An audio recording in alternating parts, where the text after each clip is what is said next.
Ricky Barr from Carshalton is lucky to be alive. As he stood by a door on a moving train, it mysteriously flew open. He fell out, badly cutting and bruising his body. Ricky is one of hundreds of people involved in train door accidents over the last 20 years. More than 300 have died. Ricky jumped from seat to seat. With that, has he done that? He slipped, he fell against the door, he fell out the door, was holding on for dear life. The next minute he fell, he crashed against the wall and he was knocked out. Today's report into train doors is one of the most critical about BR safety for years. The most alarming conclusion is that some locks jam or don't properly fit door frames. For years, BR have denied their doors are at fault. Now they've been given 6 months to come up with a programme of improvements. What we found was that in some situations the lock could jam in such a way that the door could be closed, held in its frame, but the latch of the lock hadn't entered the frame. So it could look perfectly safe, but if you leant on it, you might fall out. The report contains more damning criticisms. It says traditional maintenance procedures were not sufficiently robust and well enough managed to ensure the integrity of doors and locks. Investigation procedures were not adequate to identify potential causes of open door accidents.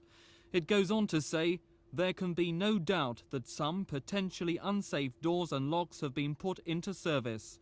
But solicitors representing families of those who've died say they're still not satisfied. Our preliminary thoughts are that it does not really address the issue, it does not address the problems that we've been worried about, and it doesn't tell us why the large number of people that have been killed falling out of trains and seriously injured falling out of trains have done so. This is what I expected from this report, and if this summary is correct, it's not here. Today's report points out that doors properly closed present no problem, and in a large number of incidents, alcohol or misbehaviour was a factor. The Health and Safety Executive want BR to improve maintenance and staff training. They suggest redesigning locks and an electronic detection system that would alert staff if doors were not properly shut. This morning, BR preempted the report by putting on show a new lock and a new automatic bolt system that would make it impossible to open doors on moving trains. It's now on trial before a final decision on the £15 million scheme's future is decided. The major thing we're doing is introducing to slam door intercity trains an automatic secondary lock. A lock which will engage automatically when the train reaches about 9 miles an hour as it leaves the station. It will remain locked under all conditions until the train slows down to about 5 miles an hour on approaching the next station.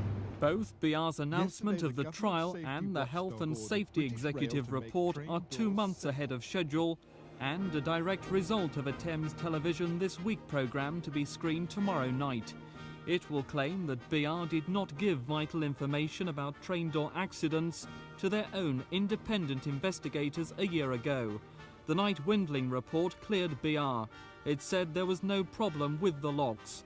But this week have discovered 6 cases where locks jammed.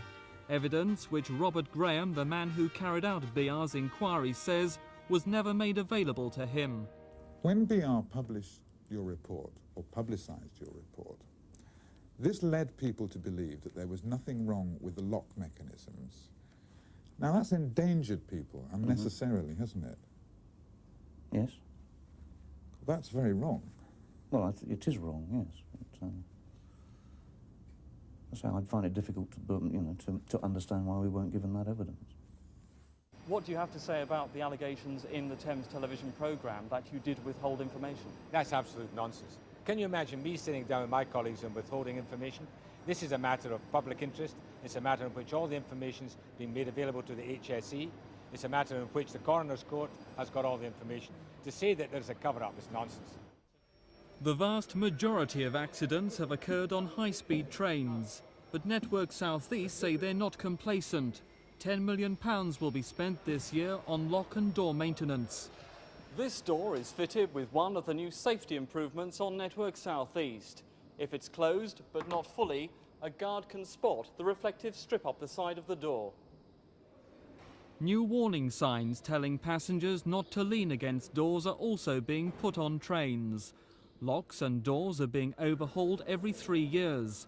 Today's report says the ultimate solution is to phase out slam doors. That programme is underway, but with Network South East unable to afford to replace all its old rolling stock, that's unlikely for many years. This is Mike Pearce for Thames News. Do a little close up again. If you could just press, that's it, keep pressing the